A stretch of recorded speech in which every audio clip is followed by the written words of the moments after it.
Welcome back to another episode of the Zone Podcast, your favorite podcast to listen to whilst you do other things and use this essentially as background noise. So, there's been a lot that's gone on in MMA pretty recently. I mean, obviously we just had the big Islam Makhachev versus JDM fight that was originally scheduled to be what was it? It was going to be Islam versus Ilia Topuria because he wasn't going to fight Bilal, and then Bilal lost to Jack, so Islam was like, okay, I'll go up to 170 and fight JDM. When originally it was planning on fighting Ilia if Bilal won. But the problem is that Islam didn't want to fight Bilal, so he wouldn't have moved up to 170 to fight Bilal, I don't think, if Bilal had beaten Jack.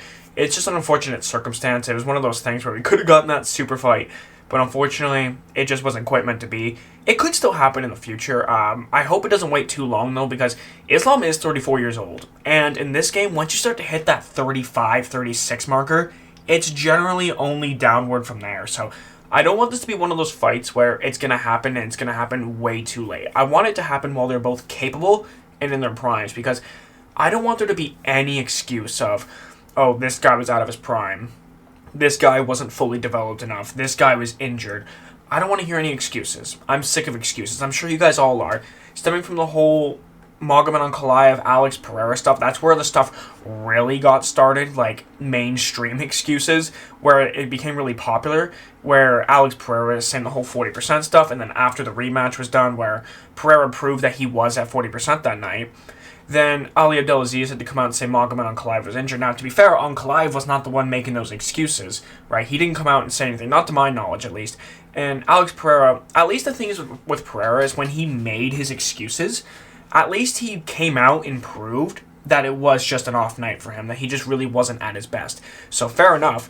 So, I mean, I guess if you're going to give an excuse, the least you can do is prove that what you're saying is true, and he did that night. But I don't want to see any more excuses. Like, we're all tired of excuses. If fighters took losses on the chin, right? Like, Joel Hill, for instance, if when he lost to Alex Pereira, if he had just said, yeah, you know what? I thought I was going to outstrike him. I thought I was going to do better, and unfortunately it didn't turn out that way.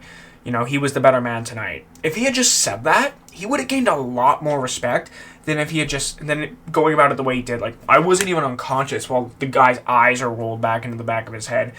It's absolutely insane. But this got me thinking a little bit, because I posted on my shorts feed about how I think that Khabib would beat Islam in a fight. At 155 pounds. 170, I still think Khabib would win, but I think Islam's chances might be better. Actually, I think Khabib wins regardless, actually, the more I think about it. And I've gotten some pushback on this a little bit. And I want to clarify something. I don't think that Islam has zero chance to win that fight, right? I think Islam has all the capabilities in the world to beat someone like Khabib. He's got the technical skill, right? That's one thing I will give to you right off the bat. Islam's a lot more technically skilled in there than Khabib. But Khabib was just a different level animal. Khabib was just something special. When he got in that octagon, he was going to break you. It was a mental thing with Khabib. No one's going to go out there and say that Khabib's got the most technical, pretty striking in the world. No one's ever said that about him. No one's ever going to say that. I mean, some people might say his wrestling is beautiful, because it is, especially up against the cage. But sometimes his takedowns are just pure brute, like, just dogging you around, and he's just mauling you on the ground. He's just punching you in the face. He's making you wilt. And the thing is, I think that Islam, I'm not saying he lacks heart. I'm not saying Islam lacks determination or anything like that. But you will notice that Islam doesn't like it when the fight's dirty. When it's not a clean technical match, Islam really doesn't like it. When you make it scrappy with him, like when Volkanovski did, like when Dustin Poirier did, those are much tougher fights for Islam, as opposed to when it's just super easy, like against JDM, and he comes out completely unscathed. And the thing is, Islam's never really fought somebody with a takedown threat. Now, you could argue that Khabib hasn't really either, but Khabib's been shot on a lot more. Like the Gleason-Tebow fight, I believe it was, where he did try to wrestle. I believe there was one fighter who momentarily did take down Khabib. And I know this was a while ago, so I don't want to use this too much for reference, but Thiago Moises took down Islam. That is not a good thing going to a fight with Khabib. It doesn't really matter to me what point in your career you're at, because nobody shoots on Islam. So for all we know, someone could take him down. And like, the fact that Alexander Volkanovski had moments where he was able to control Islam Makhachev up against the cage, Khabib's cage wrestling, no offense to Volk, is yards better than Alexander Volkanovski's. Like, Volkanovski's a good wrestler, but he is not the cage-style wrestler effectiveness on the level of Khabib. There's just no one like it. And on the feet, Khabib's chin is so good. His striking defense was actually really good. He really didn't get touched clean a lot. And I also think that Islam would get really, really panicked and sloppy as a result, because whenever you pressure him back heavily, he will cross his feet and trip over his feet at times and throw big haymakers as a way to keep you off of him. And Khabib's going to march you forward. He's going to end up taking you down. He's going to end up smashing you on the ground, and he's going to eventually make you tap. And I think he would do that to Islam as well. Not that Islam doesn't have the capabilities to win. I just don't think he likes it when a fight's, like, dirty and, like, when it's a real dogfight. I just don't think Islam likes it very much. But, like, you guys can let me know how you feel about that fight in the comments below, because I can understand why you would pick Islam to win. He is the more technical striker. You can say he's got better footwork. You can argue he's the more technical wrestler. You could say he's got better BJJ. But I just don't think it matters when you got Khabib on top of you smashing you in the face. So that's my idea of that fight. I mean, but I can also understand why you would say that Islam would win, because he is the more technical fighter overall. I'm not going to argue that with you, because it's honestly the truth. But yeah, let me know how you guys feel about that in the comments. Now, we got a few questions here today, and we have an opinion. So if you guys want to have your questions or opinions read, hot takes or whatever, drop them down in the comments of this video, or I will post something on the community tab, where you guys can also respond there. I will check everything. So, starting off with the only opinion actually of the video, coming to us from Danielle Jalise U-7L9I. And he or she wants to know, I think Ilya would be too short to beat Islam at 170. What do you think? Wait, what do you think? Oh, what do you think? I mean, seeing Ilya winning at 155, but not 170. Okay, sorry, that was a little bit of a confusing question. So, I can agree with you. I think Islam would just be too much at 170. I think that Ilya is a natural 155 pounder. He is a good size 145 pounder, but I understand not wanting to cut that weight. So him being at 155 makes sense for him. 170, I think Islam's too big. I think he overpowers him. And if we're gonna see this fight, I don't think Islam should go back down to 155 and just weight drain himself and risk all of his durability and all of his explosiveness and strength to fight Ilya. Even though it'd be a big super fight, he's really risking his legacy on that one. And I don't think Ilya should go up to 170. I think that's too much of a jump. I think we should have this at a catchweight bout. I think that we need to have this on fair ground. I've seen some people say 162.5. It's not a bad idea. I would raise up maybe a little bit, somewhere between 162.5 and 165, somewhere in there. And for the average person who doesn't understand, you might think, well, it's just 2.5 pounds. What's the difference? When you're cutting weight and you're dehydrating, you're sucking every little ounce of water out of your body. It makes legitimately all the difference in the world. Like, I don't think you guys understand how tough it is to make weight. Like, I've never had to cut weight, and there's a reason why. It is just so friggin' hard, man. And that's why, like, whenever I talk about, like, fights and stuff, there's a reason why I don't dog on fighters. There's a reason why I don't make fun of fighters for losing. It's because, you know, we are not professional fighters in ourselves, right? But not just that, like, if they're so bad, and if fighters are so bad, then, like, maybe I should just get in there and do it if I can do it better. No, because I can't, so that's why I don't dog on fighters. But getting a little bit off topic here, 162.5, 165, one of those two catch weights would be good, because I think it's a fair neutral ground where one fighter's not so much bigger and, like, not having to cut any weight. But then we also have the other fighter where it's like they're not having to jump up too far in weight to where it's an unfair disadvantage. I want this to be a completely fair fight, the super fight that we all want to see. Let's do it at 162.5 or 165 pounds or whatever you guys agree upon. Let's do it like that. I think Islam should be willing to make that weight cut. And I think Ilya Topuria doesn't really care what weight class it's in. So, yeah, I say we should do it like that. But thank you so much for the opinion / question. It's kind of half and half. Moving on to the first question here. Is the current lineup of men's champions the best it has ever been? Pound for pound wise, dominance wise, skill wise, individually, overall, or whatever else. I feel like there's many ways and lots of different opinions and ways to look at this question. So, let me pull up the list of UFC champions. But I would say in terms of overall skill, yes, they're probably the best that they have ever been, right? Like, the sport just keeps evolving. So if we take a look at the UFC here, let me just take a look at you got Alexander Pantoja, the flyweight champion. I'd argue DJ's better. But Merab is the greatest bantamweight of all time. There's not a single bantamweight in history who beats him. Volkanovski's the champion. This one's a little bit weak. Ilya Topuria is probably the best champion ever at featherweight, but he is also the lightweight champion. And I would argue that Khabib would beat him, right? Because I think that Ilya Topuria is just too small. Islam at welterweight, I don't know if anybody at welterweight in history beats him, with the exception of maybe a prime Kamaru Usman and a prime GSP. But outside of those two, I don't see either one of them winning. I could see either one of those two winning. I don't see anyone else winning. Khamzat Chimaev, nobody's beating Khamzat Chimaev in the middleweight division ever. Not Anderson Silva, not Israel Adesanya. I don't think Robert Whittaker could be interesting in his prime, but I think Khamzat Chimaev is the best middleweight ever. Alex Pereira, I think that John Jones would have beaten him in his prime. So I don't know. Maybe this, and then Tom Aspinall's champion. I think Francis Ngannou could have beaten him. Maybe John Jones maybe could have beaten him. So I guess if you look at it, like maybe this isn't the best lineup of champions. It's really hard to say. Like maybe 2018. Like there's some champions in here that are the best ever. Like Merab, for instance. Volkanovski at one point was the best featherweight champion of all time. And in my eyes, Ilia Topuria, in terms of skill, is the best featherweight champion. There's no one in featherweight who would beat him. Like some people might say a prime Conor. It's possible due to the style. It depends on how Ilia approaches that. Right, lightweight, Khabib in my eyes would have beaten him. Welterweight's up for debate. GSP could have beaten him. Kamaru Usman could have beaten him. Outside of those two, I don't think anybody else beats him. Nobody beats Khamzat. I think John Jones would be champion if everyone was in their primes, right? And then heavyweight, I think Tom Aspinall, Francis Ngannou would probably be or possibly Stipe Miocic as well, are like the three most, or I guess John Jones, but I don't know if I don't know if this version of John Jones would be heavyweight champion if Francis and Tom were both in the picture. It's hard to say. He would definitely be a top contender though, for sure. So, and so maybe this isn't the best lineup ever per se, but it's definitely not bad. In terms of the overall skills of these fighters, yes, you could say it's some of the best, right? Ilia Topuria, Islam Makhachev, Khamzat Chimaev, Merab Dvalishvili, Alexander Volkanovski, Alexander Pantoja, the second best flyweight champ ever, right? Volkanovski's the second best featherweight champ ever. Merab's the best. Ilia Topuria, probably a top 3 champ, right? Behind, like, maybe Islam and, like, Khabib. In terms of, like, capabilities, I don't know. And then Islam at welterweight, definitely a top 3 champ of all time. Khamzat number 1. Alex Pereira, probably a top 3 light heavyweight champ. I think him and DC, or I think John Jones and DC are top 2.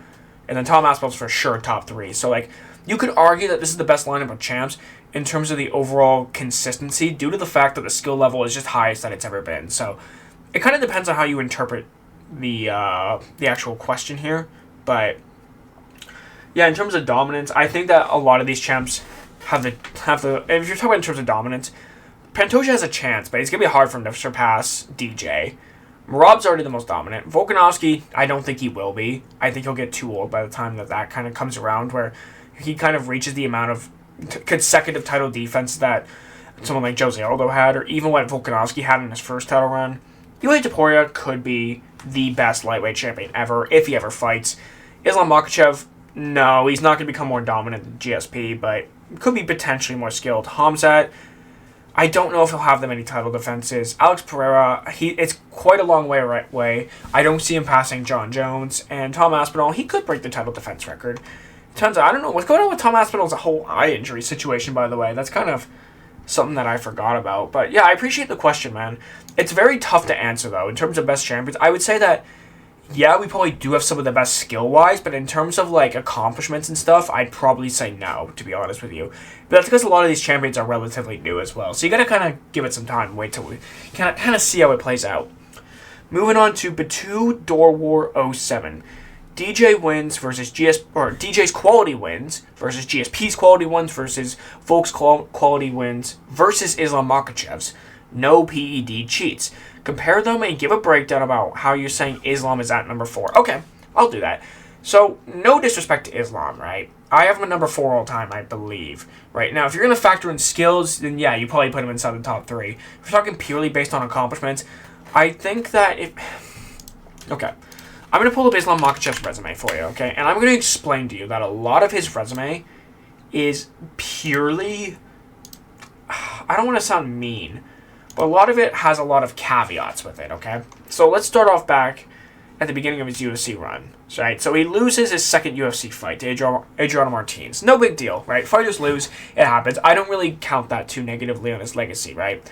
Beat Gleison Tebow, decent enough win, even though he was an older fighter. He beat Arman Tsarukyan, who was making his debut on short notice. This was a young 22-year-old Arman Tsarukyan on short notice. That's caveat number 1.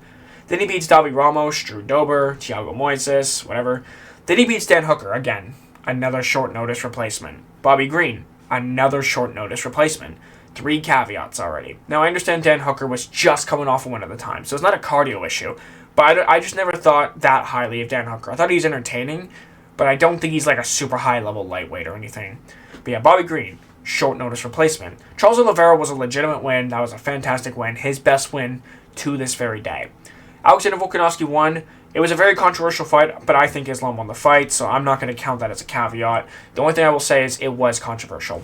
The second Volkanovski fight, another short notice replacement. That's 4 caveats right there. Dustin Poirier, people will look at that and see the name value and see how good of a win it was, but let's be honest, Dustin Poirier at that point was not in his prime anymore. He gave up a pretty decent fight to Islam, but he wasn't in his prime. Let's be honest, that's caveat number 5. And some people might argue that the Dustin Poirier fight was on relatively short notice. I don't buy into that too much, though. Dustin appeared to be in just fine shape. He was just coming off a win against Benoit Saint-Denis. Renato Moicano, another short notice replacement, number 6. And JDM, that's a good enough win. I mean, some people might say that is probably the worst welterweight champion in recent times, and you can't necessarily disagree with that, but the thing is, I don't know, JDM had to fight Islam, though, so I don't really know if that's a fair assumption, but JDM is still a fantastic win. So when you take a look at his resume, he's got JDM, Dustin Poirier, 2 Volkanovski wins, and Charles Oliveira. Those are 5 quality wins.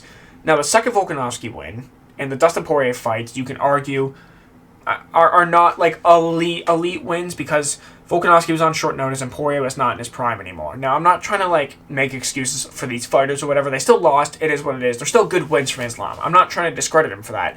But when you take a look at, let me pull up Demetrius Johnson's resume, for instance, right? To my knowledge, Demetrius Johnson did not have a ton of last-minute replacement fights, right? He started off in the bantamweight division, and he finally made his way to the flyweight division. He beat Joseph Benavidez twice. He beat Henry Cejudo, a young version of Henry. So, I'm not, it's still a good win, but it's not, prime Henry Cejudo. He beat John Dodson twice. Great wins. Ali Bakhtinov, John Moraga, Chris Carriasso, Kiyoshi Horiguchi. I mean, it was a pretty good finish, but he beat Tim Elliott, Wilson Hayes, Ray Borg. Those are good wins.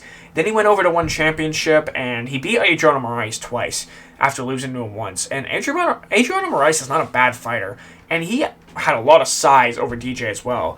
So DJ's career and also the amount of title defenses he has is just on a different level compared to Islam's. The accolades, the amount of championships that Demetrius Johnson won as well. And he's really lucky that he was able to fall in the 125-pound weight class. The only thing that you could take away from him is that you can say that his resume is not as detailed, but I'd argue, him beating Henry Cejudo, John Dodson twice, Joseph Benavidez twice, Ray Borg, Tim Elliott, who is that's a good enough win. I wouldn't say his resume is bad, and even winning against Ali Bagotinov, he actually tested positive for EPO after the fight as well. So it's not like Demetrius Johnson didn't face his fair share of issues as well in the UFC with, I guess there was a fighter there taking steroids or whatever, but I think that DJ's resume has more to it with a lot less caveats than Islam's. Islam's problem is the caveats, right? Then we take a look at GSP's resume, who I consider the greatest of all time, right? 2-time welterweight champion, middleweight champion as well, moved up and beat Michael Bisping, who was not the best middleweight champion, but he was still a good fighter, right? Beating Michael Bisping, Johnny Hendricks, controversially, a lot of people thought Johnny Hendricks won the fight, but they did give it to GSP. Nick Diaz, Carlos Condit, Jake Shields, Josh Koscheck twice, I believe. Yes, Josh Koscheck twice. Dan Hardy, Thiago Alvarez, those 2 are not great wins. BJ Penn twice, which is pretty good. John Fitch, Matt Serra, Matt Hughes twice, fantastic wins.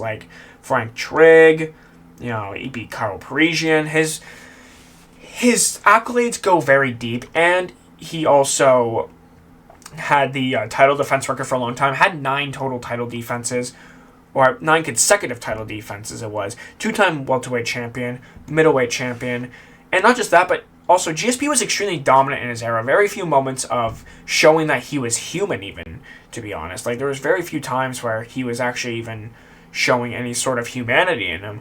So it's kind of one of those things where GSP was just very, very good, very, very far ahead of his time, and he would still be a very good welterweight today in my eyes, but the only problem with him is he'd be kind of small. He'd probably have to go down to 155 pounds, to be honest with you. Then we move on to Alexander Volkanovski's resume. Again, a lot less caveats on this one, right? And I'm not trying to take anything away from Islam. Islam's a fantastic fighter, one of the most skilled fighters we've ever seen. I'm not an Islam hater. I just shoot things the way I see them, right? When there's caveats, there's caveats. And while I can't necessarily take it away from Islam, like it's not his fault that people pull down on him, I also can't reward him points for it either. So, taking a look at Volkanovski's record, he beat Diego Lopez recently to win the belt back. That's a great win. Yair Rodriguez, that's another great win. Like, that's an elite level win. Max Holloway 3 times is better than anything Islam Makhachev has ever done in his career, right? Korean Zombie and Brian Ortega, Jose Aldo, and Chad Mendes. That is pretty much the extent of Alexander Volkanovski's resume, right? But we beat Chad Mendes, Jose Aldo, Max Holloway 3 times, Brian Ortega, Korean Zombie, Yair Rodriguez, and Diego Lopez, right? Now, he did lose to Islam twice and Ilia Topuria, but those are the number 1 and number 2 pound-for-pound fighters in the world. So, it's not like those losses are like the worst thing in the world. As well as, like, the first fight when he had a full camp was a very close fight with Islam Makhachev. Let's not get that mistaken. And the Ilia Topuria fight, he actually won the first round. He was winning the fight, outpointing Ilia, and then Ilia just landed that friggin' home run punch. And it's not that Ilia got lucky or anything, right? We knew it was a matter of time till eventually he would land one big shot on Volk and knock him out. But we were hoping that it wouldn't happen. It was kind of sad to see Volkanovski fall like that. We were kind of scared for him for a minute. So their resumes are not only deeper in my eyes than someone like Islam's, there's also a lot less caveats that go with it. So thank you for the question, and if you guys have like any sort of response to that, leave it down in the comments below. Okay, so we got 3 more questions. Would Islam beat GSP? This is a tough one, to be honest with you. Like, everything in my heart says Islam should be able to win, because you would think he's the more technical wrestler, and he potentially could be. The problem is, we haven't really seen GSP go up against a super high-level wrestler. He fought guys like Josh Koscheck, Jake Shields, he fought John Fitch. Those guys are good wrestlers, but I don't know if they compare to the likes of Islam. And the Dagestani style of wrestling is something different that people just are not used to facing. Now, I think that GSP would absolutely give him a tough run for his money, because we know that Islam really likes a clean technical striking match or a clean technical grappling match. And GSP is kind of the same way, but I think that GSP would be able to land his jab from distance, because nobody could stop the jab. Nobody could stop the double leg. And it'd be interesting to see who would get their wrestling off first. I don't know if one guy would control the other on the ground for an extended period of time, but if anyone was going to get controlled, I would think it would be GSP in theory. Would Islam beat GSP? It would be such a close fight. I don't even know if I can answer that. I'd have to do a more detailed analysis on the way they fight. The only thing I'll say is I think GSP's the more clean striker, especially when it comes to the footwork. I think GSP's footwork's better. I think that his striking defense is a bit better, like especially when it comes to the distance management aspect of things. I think that GSP's got a better jab, which is going to set up all the weapons. I think that Islam's got a better rear kick. Like, Islam's really good with his left kick to the body and to the head. Islam's got a good check right hook. So it's tough to say. Like, you would probably favor GSP to win, but that also could be nostalgia bias, right? Because he was also fighting guys who were not nearly as good as guys like Islam Makhachev. So if you're going to say that Islam would win, it would be on the basis that he is the new generation fighter, and we never saw GSP fight a fighter on the level of Islam Makhachev, which is true, right? The closest thing we had was a guy like Johnny Hendricks, and he nearly lost that fight. Now, styles do make fights, and that was a Johnny Hendricks who was on some USADA-free stuff, if you get what I'm saying. So it's really tough to say. I'd probably lean towards Islam, but I don't want to count GSP out of that fight necessarily. Moving on to that guy, Logan_21. I'd like to hear your opinion on this blanket style of wrestling we're seeing from Hamzat, Islam, Valentina, etc. I've always enjoyed chain wrestling and high-level grappling and submission threats, but I feel like this blanket style is ruining the sport. Champs that have the ability to do it and just lay on top of their opponents to get a safe win. I know it's still technically a win, but people are calling it dominant, and it's getting annoying. It's dominant in the sense of racking up on points, but it's not dominant in the sense where, like, the fighter's going to leave and take a lot of damage, because they're not. Zhang Weili really did not take a lot of damage on the ground from Valentina Shevchenko. The only damage that she took were those body kicks, right? Then you take a look at, like, DDP. He was the first guy to take over 500 strikes in a fight and not look like he actually got into a fight at all. Like, that was that was insane. And Islam didn't really deal out a whole lot of damage to JDM either, besides those calf kicks. Those calf kicks were dangerous. But on the ground, it was blanket style. Jelton Almeida doing the exact same thing, but just so much worse. Like, I think that we need to get to a point where referees need to start deducting points for stalling. There needs to be purse incentives. I've seen people talk about people losing their purse for eye poking. I think we should do the same thing for stalling, or fighters trying to delay the action. Yes, technically it gets you a win, but it's not going to win you over any fans. Fans are not going to cheer for you. They're going to beg for the day that you get knocked out cold. And I think that you can argue that it's worse for your career to just lay and pray like that, because people aren't going to want to watch you. You're going to make less money as a result. Whereas if you at least try to go for some ground and pound, if Islam just went for some ground and pound, it would have made it somewhat more entertaining. It could have been much more interesting. But unfortunately, it just wasn't the way the fight went. Valentina Shevchenko could have easily went for ground and pound. Like, when you're 3 rounds in and you've done nothing but be on top and be a wet blanket, you can start to go for it a little bit. Start to throw the ground and pound. Start letting your hands go a little bit. Like, we are watching a UFC title fight here. We are not watching a wet blanket jiu-jitsu hugging match. If we wanted to see that, we'd probably go watch BJJ. And don't even sit there and act like I'm a casual, right? Because I want to watch entertainment. At the end of the day, this is still an entertainment business, and we want to watch the most entertaining fights possible. So if you guys, enjoy super high level grappling, that's great. But we don't want to watch blanket fests. I could appreciate grappling when it's done in an entertaining manner. I was never bored watching Khabib fight, because he would maul you on the ground. It was entertaining. When you go for ground and pound, you advance positions, you go for submissions. When you're Charles Oliveira on the ground, it's entertaining to watch. When you're Jelton Almeida on the ground, it's extremely boring to watch. And I think that we need to start deducting fighters to their pay. I think we need to start point deductions and potentially even DQs for too much stalling. We need to reintroduce also the red and yellow card system that Pride used to have way back in the day.